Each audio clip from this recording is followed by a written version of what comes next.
وسلم على رسوله الكريم أما بعد فأعوذ بالله من الشيطان الرجيم بسم الله الرحمن الرحيم فيها يفرق كل أمر حكيم صدق الله العظيم وصدق رسوله النبي الكريم الأمين إن الله وملائكته يصلون على النبي يا أيها الذين آمنوا صلوا عليه وسلموا تسليما اللهم صل على سيدنا ومولانا محمد وآل سيدنا وأصحاب سيدنا ومولانا محمد وبارك وسلم عليه. السلام علیکم ورحمۃ اللہ وبرکاتہ. سورۃ الدخان کی آیت نمبر 4 اللہ تعالیٰ ارشاد فرماتا ہے فیہا یفرق کل امر حکیم. اس رات میں بانٹ دیا جاتا ہے ہر حکمت والا کام. دو طرح کی اس میں روایات ہیں. بعض مفسرین اس میں ارشاد فرماتے ہیں کہ اس رات سے مراد لیلۃ القدر ہے، اور بعض کہتے ہیں اس سے مراد شب بارات ہے. نبی کریم رؤوف الرحیم صلی اللہ علیہ وسلم کی حدیث مبارک ہے، اور اس کے راوی ہیں حضرت عثمان بن ابی العاص. اس کو روایت کیا ہے جامع شعب الایمان میں علامہ بہقی نے، اور در منصور میں علامہ جلال الدین سیوطی علیہ رحمہ نے. فرماتے ہیں کہ 15 شعبان کی رات ایک ندا دینے والا ندا دیتا ہے اور یہ کہتا ہے کہ ہے کوئی ایسا بندہ جو اللہ تعالیٰ سے بخشش مانگے، اللہ اس کو بخشش عطا فرمائے. بڑا کھلا یہ مضمون ہے.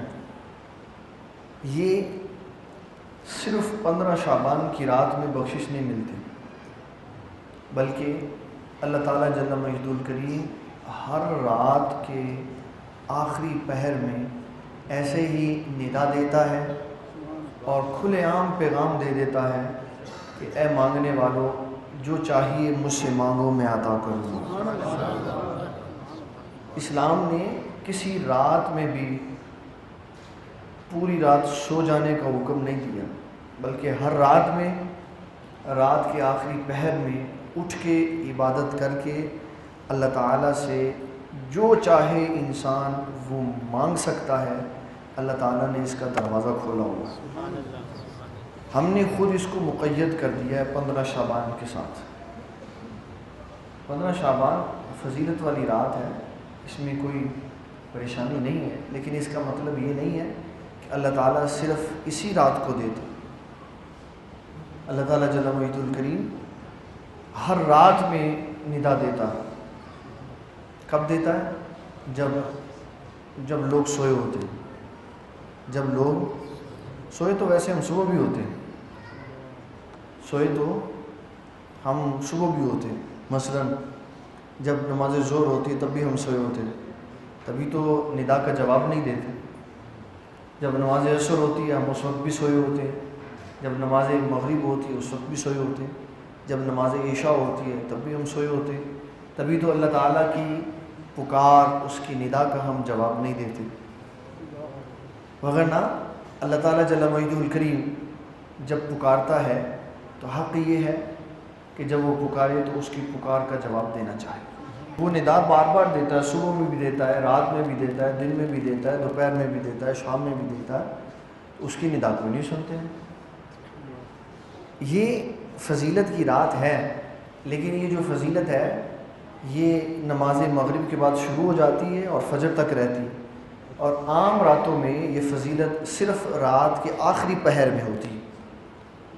اور وہ کیوں اللہ تعالیٰ جل مجدہ الکریم نے وہ خاص وقت رکھا؟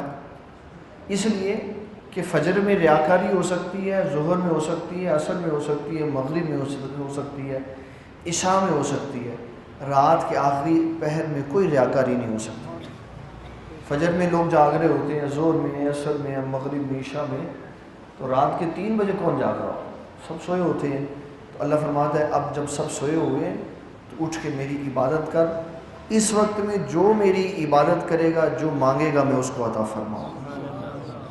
جو مانگے گا. ایک آیت میں آپ کو بتاتا ہوں، سورۃ آل عمران کی. عبداللہ ابن عمر رضی اللہ تعالیٰ عنہ کا بڑا خوبصورت واقعہ موجود ہے.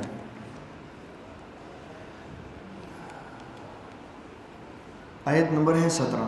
الصابرین والصادقین والقانتین والمنفقین والمستغفرین بالاسحار. صبر والے، سچ بولنے والے، قانتین ادب والے، منفقین اللہ کی راہ میں خرچنے والے، مستغفرین بالاسحار اور سحری کے وقت اللہ سے اپنے گناہوں کی معافی مانگنے والے. سحری کے وقت، اور سحری کب ہوتی؟ اذان فجر سے پہلے. اذان فجر سے پہلے. اور اللہ سے اس وقت معافی کون مانگے گا؟ جو جاگ رہا ہو. اس میں علامہ جلال الدین سیوطی علیہ رحمہ نے لکھا ہے کہ حضرت عبداللہ ابن عمر رضی اللہ عنہ جب آخری عمر میں ادھیڑ عمر ہو گئے اور بینائی کمزور ہو گئی، تو اپنے بیٹے کو کہنے لگے بیٹے اب ہم دونوں مل کے اللہ کی عبادت کریں. کتنے خوش نصیب باپ بیٹے.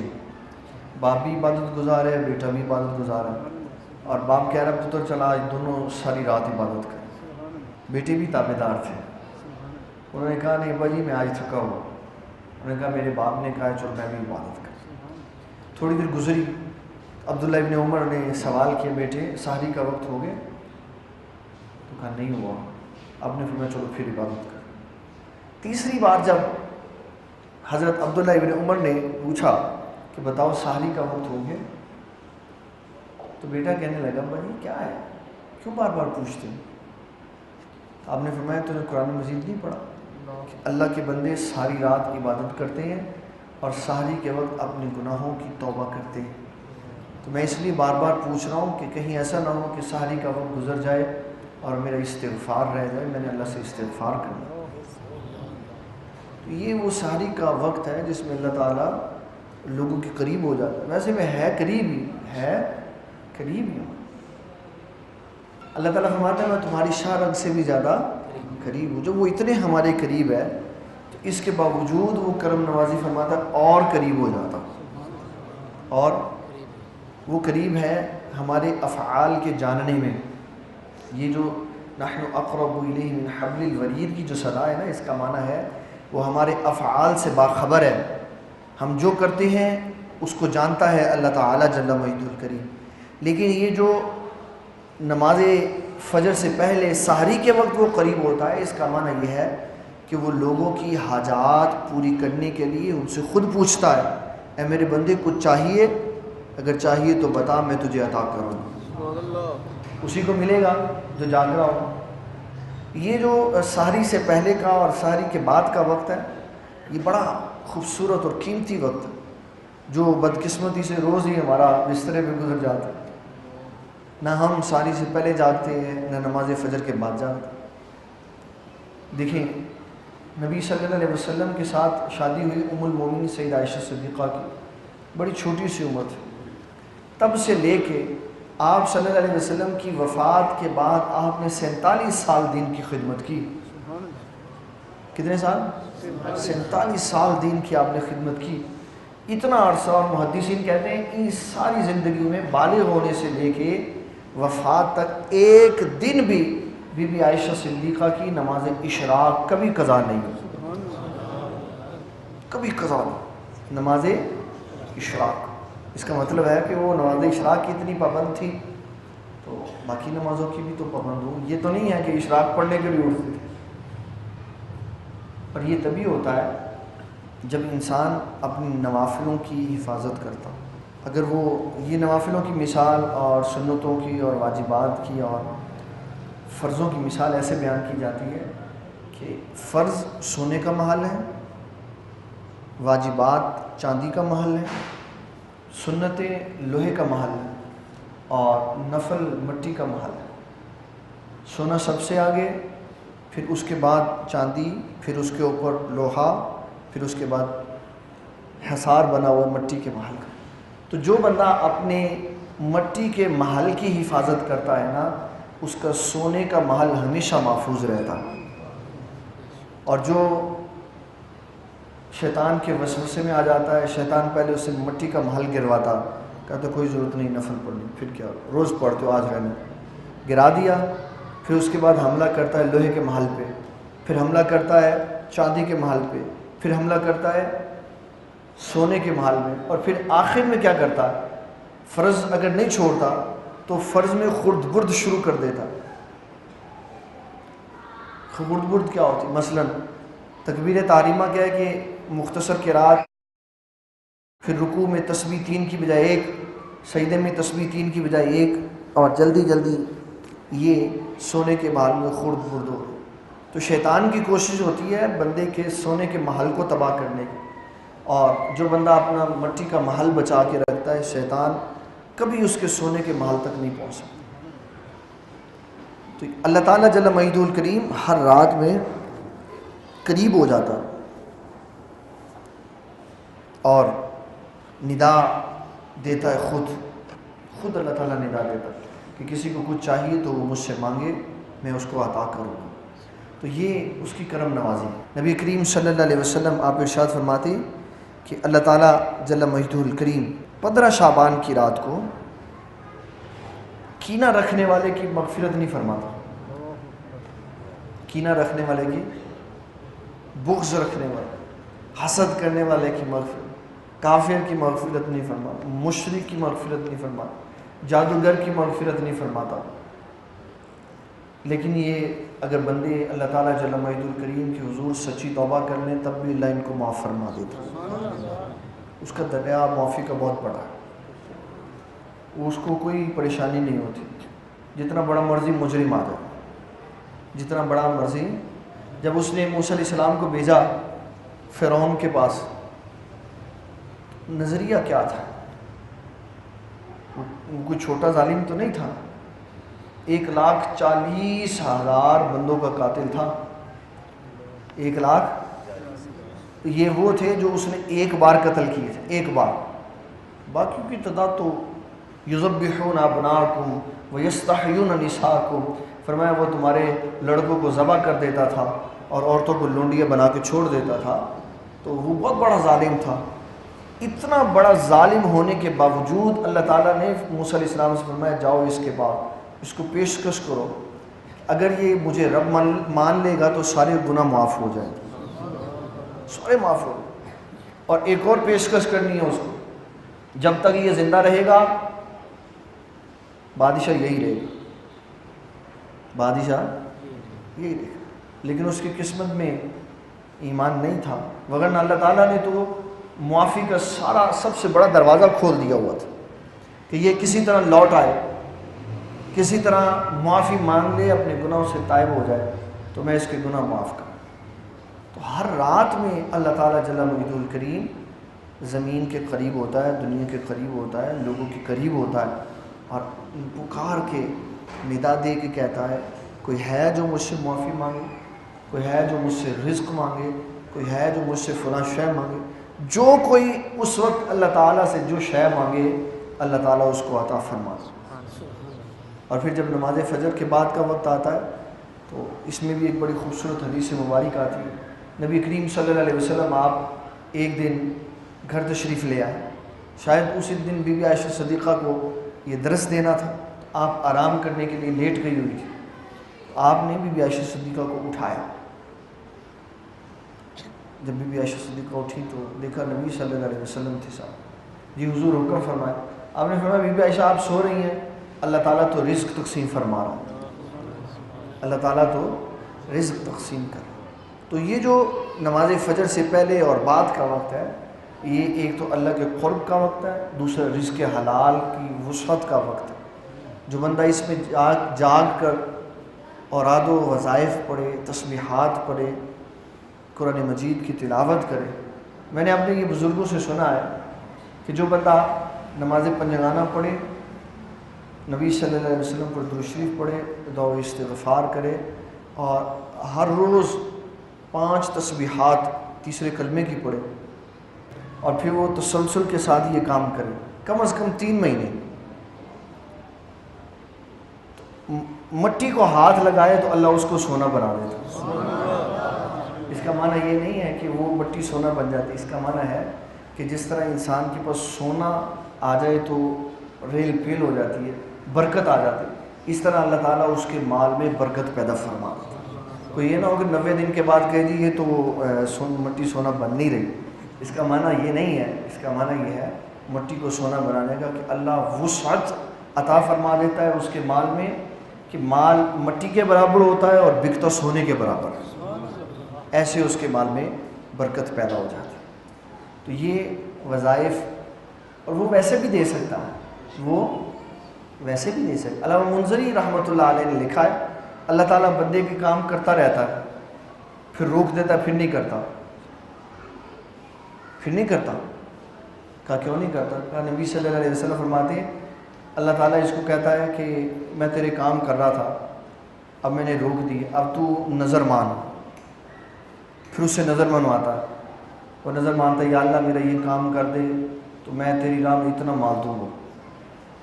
تو نبی صلی اللہ علیہ وسلم فرماتے ہیں اللہ اس سے مال نکلواتا ہے, اس سے مال نکلواتا ہے اس کا کام روک کے, اور جب وہ نظر مان کے نظر پوری کرتا ہے اللہ اس کا کام کر دیتا ہے. یہ معنی کیا ہے اس کا؟ اس کا معنی یہ نہیں ہے کہ اللہ کو اس کے پیسے کی حاجت ہے.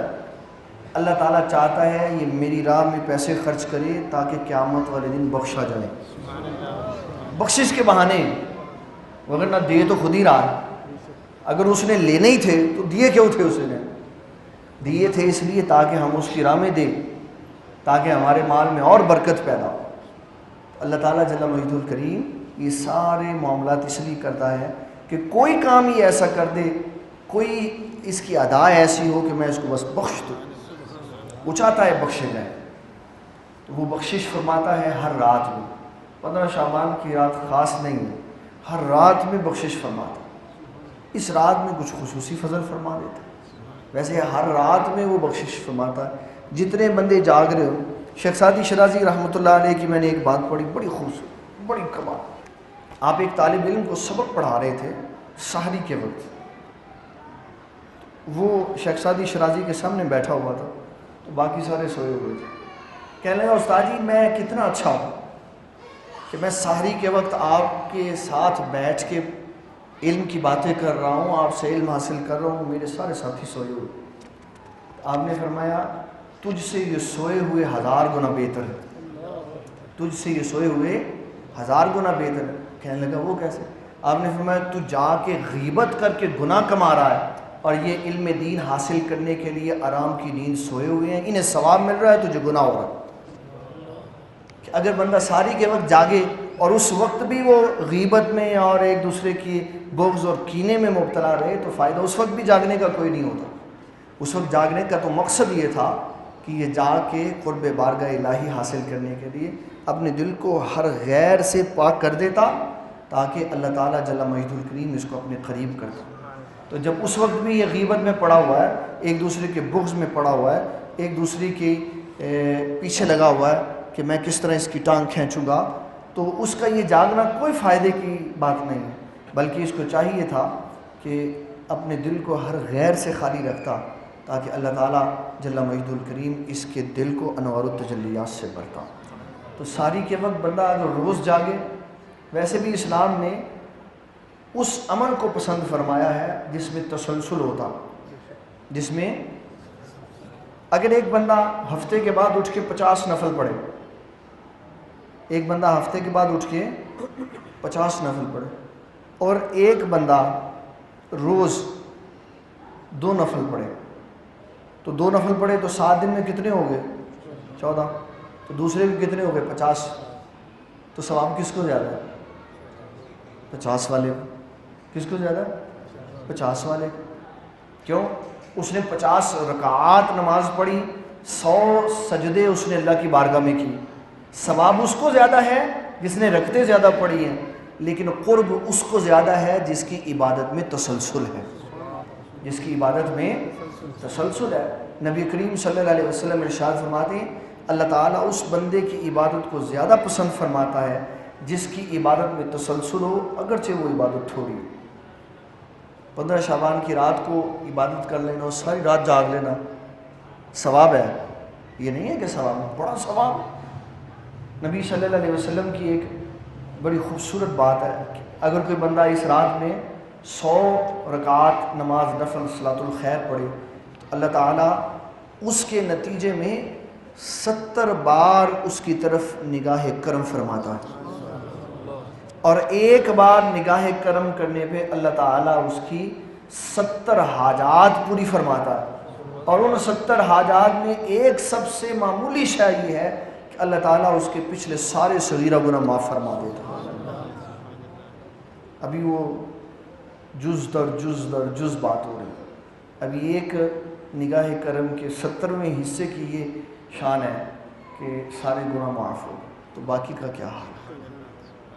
بہت دیتا ہے اللہ تعالیٰ، لیکن پسند فرماتا ہے تسلسل والے کو، جو روز اٹھتا ہے جو روز اٹھتا ہے جو روز اٹھتا ہے، اللہ تعالیٰ جل مجید الکریم اس کی استقامت کی وجہ سے اس کو اپنا مقرب بنا لیتا ہے۔ تو 15 شعبان کی رات میں عبادت کرنا بڑا اچھا ہے، بڑا خوب ہے، لیکن مسلمان کا جو طریقہ کار نبی صلی اللہ علیہ وسلم کو پسند ہے وہ روز کا ہے، روز اٹھے، روز 2 رکعت نماز نفل پڑھے، نماز تہجد۔ ام المومنین سیدہ عائشہ صدیقہ فرماتی ہیں 2 مقامات پہ امام بخاری نے اس روایت کو لکھا، ایک نماز تہجد کے باب میں اور قیام رمضان کے باب میں، کہ نبی صلی اللہ علیہ وسلم بلا ناغہ رمضان و غیر رمضان میں آپ 8 رکعات رات کو پڑھتے تھے نماز کے علاوہ، اور وہ محدثین کہتے ہیں وہ نماز تہجد تھی۔ وہ کیا تھی؟ نماز تہجد تھی۔ اور کریم آقا علیہ الصلوۃ والسلام عشاء کی نماز پڑھتے، پھر وطر نہیں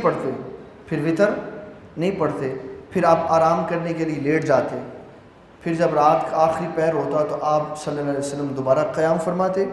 امام بخاری نے ایک جگہ یہ لکھا ہے کہ 8 پڑھتے، اور امام بخاری ہی کی روایت ہے کہ نبی صلی اللہ علیہ وسلم تہجد کی 12 رکعات پڑھتے تھے۔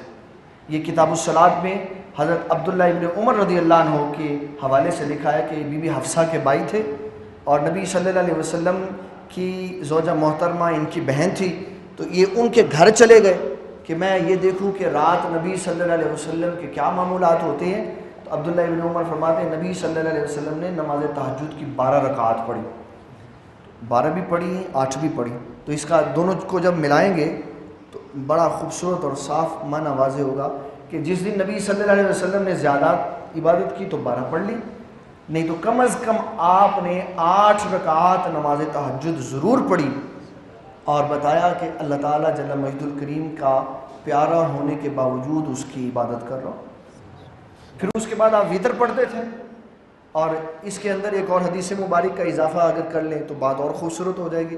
کیا فرماتے ہیں جو بندہ جتنی دیر نماز میں بیٹھا رہتا ہے، نماز کے انتظار میں بیٹھا رہتا ہے، وہ وقت بھی سارا نماز میں شمار ہوتا ہے۔ تو عشاء کی نماز پڑھی رات کو، اور عشاء کی نماز کے وطر پڑھے فجر کی نماز سے پہلے تہجد کے ساتھ، تو ایسے ہے جیسے ساری رات عبادت میں گزار۔ یہ اس بندے کے لیے ہے جس کو یہ یقین کامل ہو کہ میں نے نماز تہجد کے وقت اٹھنا ہے، تو اس کے لیے یہ عمل ہے کہ وہ نماز تہجد تک اپنے وطروں کو مؤخر کر سکتا، لیکن کیونکہ ہمیں تو یہ معلوم ہی نہیں ہوتا کہ پتہ نہیں فجر بھی پڑھنی ہے کہ نہیں پڑھنی، اس لیے ہمارے اوپر لازم ہے کہ ہم اپنی وطر نماز عشاء کے ساتھ پڑھیں۔